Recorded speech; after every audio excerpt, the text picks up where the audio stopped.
সিনেমার মতো আমাদের বাস্তবের জগতেও সুপার হিরো হয়।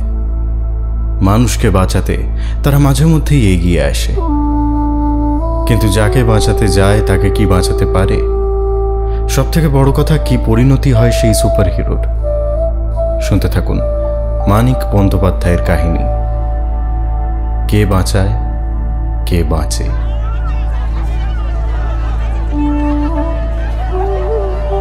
সেদিন আপিস যাওয়ার পথে মৃত্যুঞ্জয় প্রথম মৃত্যু দেখল, অনাহারের মৃত্যু। এতদিন শুধু শুনে আর পড়ে এসেছিল ফুটপাথে মৃত্যুর কথা, আজ চোখে পড়ল প্রথম।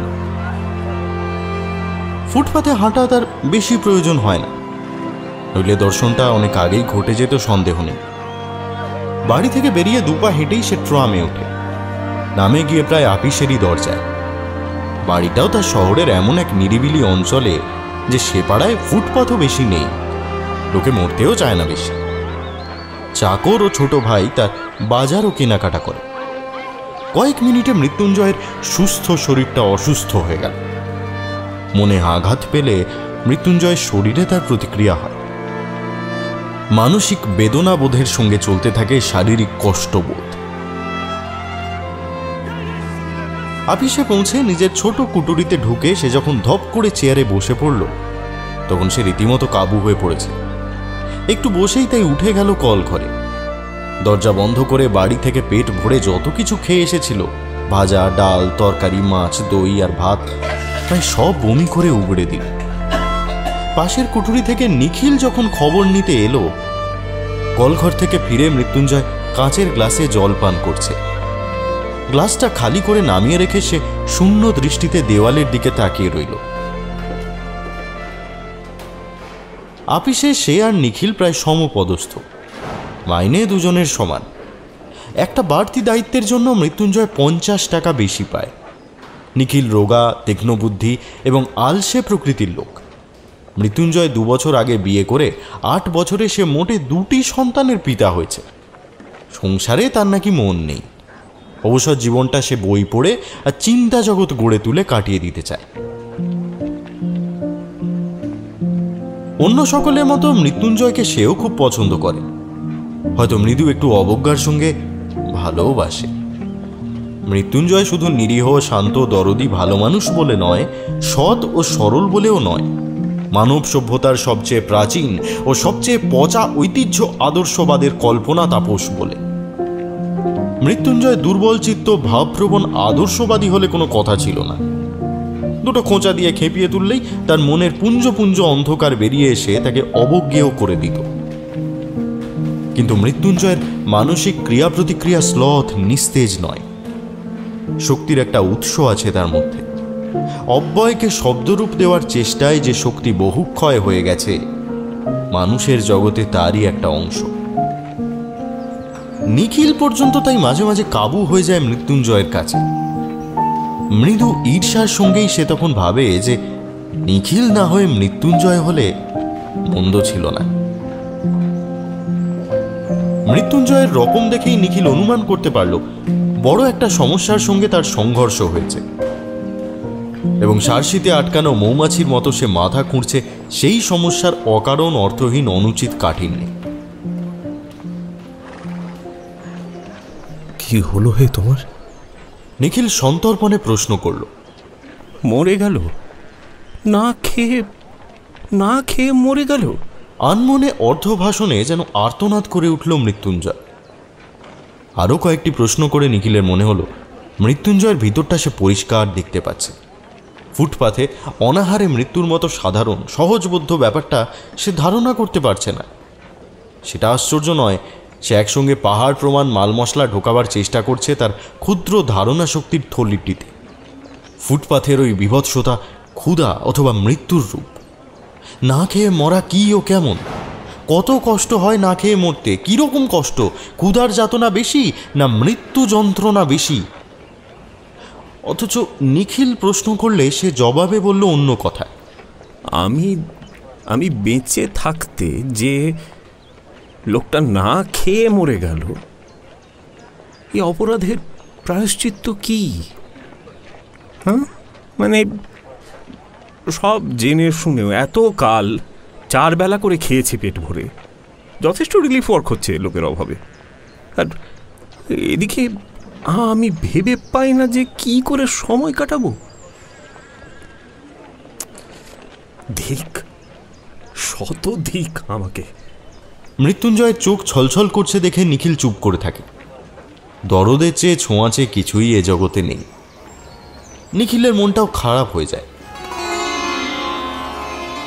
দেশের সমস্ত দরদ পুঞ্জীভূত করে ঢাললেও এ আগুন নিভবে না ক্ষুধার, অন্যের বদলে বরং সমিধে পরিণত হয়ে যাবে।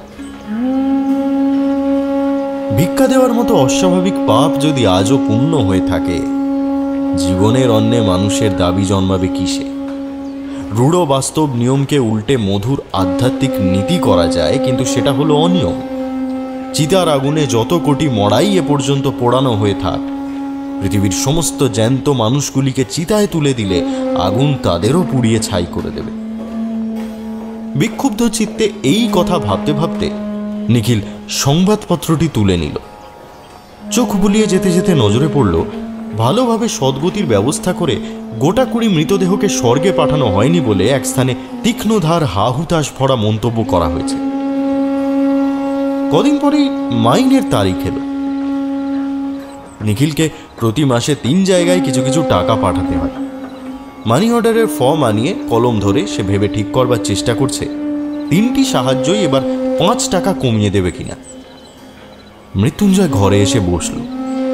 সেদিনের পর থেকে মৃত্যুঞ্জয়ের মুখ বিষণ্ণ গম্ভীর হয়ে আছে। নিখিলের সঙ্গেও বেশি কথা বলেনি। মৃত্যুঞ্জয় একতাড়া নোট নিখিলের সামনে রাখল। একটা কাজ করে দিতে হবে ভাই, এই টাকাটা কোনো রিলিফ ফান্ডে দিয়ে আসতে হবে। আমি কেন? আমি পারবো না। নিখিল ধীরে ধীরে টাকাটা গুনল। সমস্ত মাইনেটা? হ্যাঁ। বাড়িতে তোর 9 জন লোক, মাইনের টাকায় মাস চলে না, প্রতি মাসে ধার করছিস। তা হোক, আমায় কিছু একটা করতেই হবে ভাই। রাতে ঘুম হয় না, খেতে বসলে খেতে পারি না। আমি একবেলা খাওয়া ছেড়ে দিয়েছি। আমার আর টুনুর মার একবেলার ভাত মিলিয়ে দিয়ে। নিখিল এক দৃষ্টিতে তাকিয়ে থাকে। জ্বর হলে যেমন দেখায়, মৃত্যুঞ্জয়ের গোলগাল মুখখানা তেমনই থমথম করছে। ভেতরে এসে পুড়ছে সন্দেহ নেই। টুনুর মার যা স্বাস্থ্য, একবেলা খেয়ে দিন 15-20 টিকতে পারবে।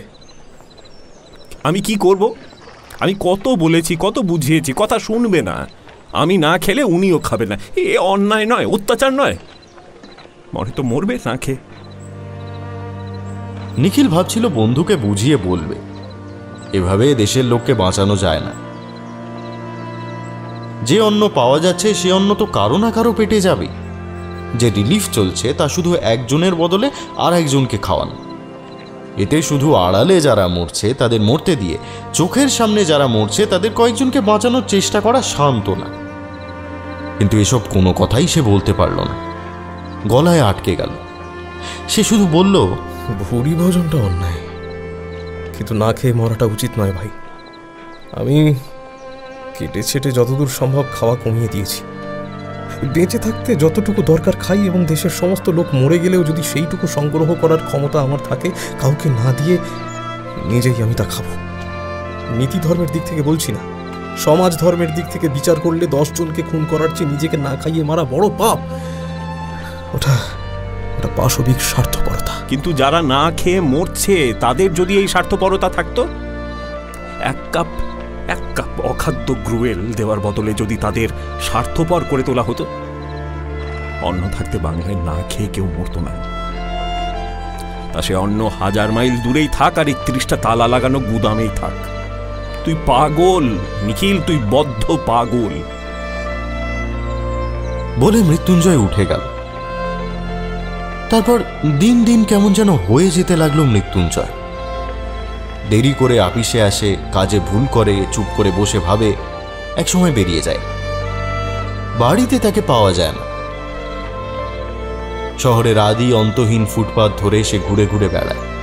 ডাস্টবিনের ধারে, গাছের নিচে, খোলা ফুটপাথে যারা পড়ে থাকে অনেক রাত্রে দোকান বন্ধ হলে যারা হামাগুড়ি দিয়ে সামনের রোয়াকে উঠে একটু ভালো আশ্রয় খোঁজে, ভোর 4টে থেকে যারা লাইন দিয়ে বসে, দাঁড়িয়ে দাঁড়িয়ে মৃত্যুঞ্জয় তাদের লক্ষ্য করে।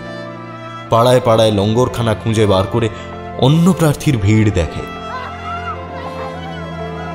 প্রথম প্রথম সে এই সব নরনারীর যতজনের সঙ্গে সম্ভব আলাপ করত। এখন সেটা বন্ধ করে দিয়েছে। সকলে এক কথাই বলে, ভাষা ও বলার ভঙ্গি পর্যন্ত তাদের এক ধাঁচে। নেশায় আচ্ছন্ন অর্ধচেতন মানুষের প্যানপ্যানানির মতো ঝিমানো সুরে সেই এক ভাগ্যের কথা, দুঃখের কাহিনী। কারো বুকে নালিশ নেই, কারো মনে প্রতিবাদ নেই। কোথা থেকে কিভাবে কেমন করে সব ওলটপালট হয়ে গেল তারা জানেনি, বোঝেনি, কিন্তু মেনে নিয়েছে। মৃত্যুঞ্জয়ের বাড়ির অবস্থা শোচনীয়। টুনুর মা বিছানা নিয়েছে।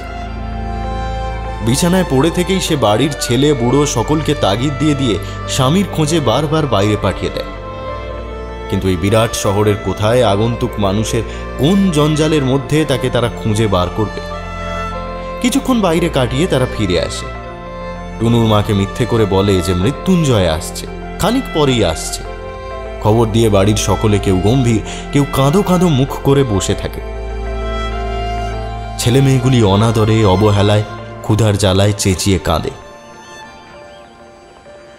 নিখিলকে বারবার আসতে হয়।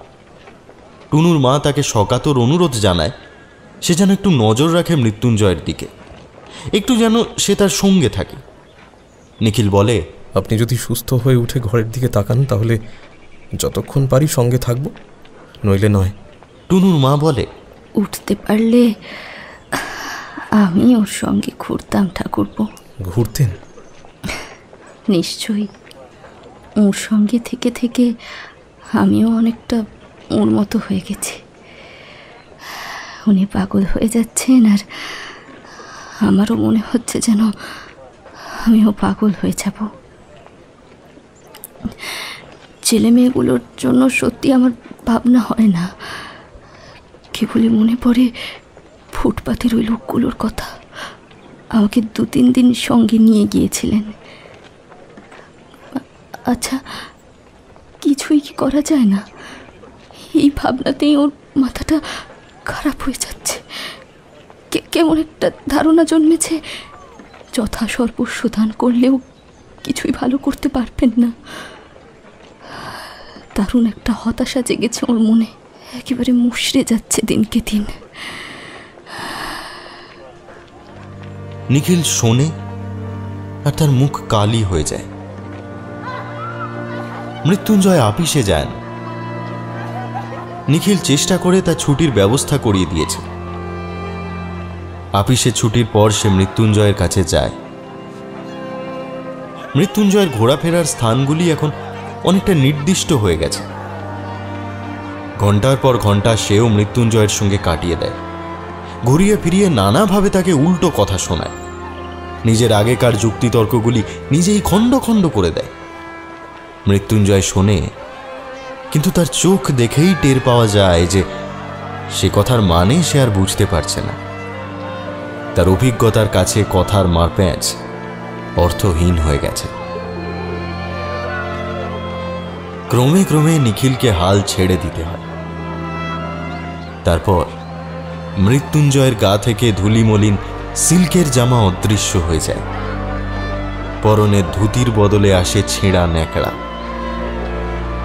গায়ে তার মাটি জমা হয়ে দৃশ্যমান হয়ে ওঠে। দাড়িতে মুখ ঢেকে যায়। ছোট একটি মগ হাতে আরো 10 জনের সঙ্গে সে পড়ে থাকে ফুটপাথে, আর কাড়াকাড়ি মারামারি করে লঙ্গরখানার খিচুড়ি খায়। বলে,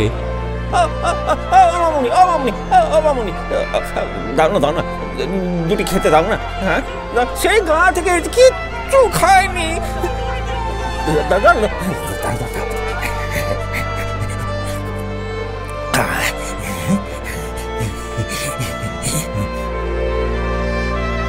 আজ গল্প পাঠে আমার সঙ্গে ছিল এনামুল, কৌশিক এবং বর্ণিশা। শব্দগ্রহণ ও আবহে আমি সায়ক। শুনছিলেন মানিক বন্দ্যোপাধ্যায়ের কাহিনী কে বাঁচায় কে বাঁচে। সবাই ভালো থাকবেন। শুভরাত্রি।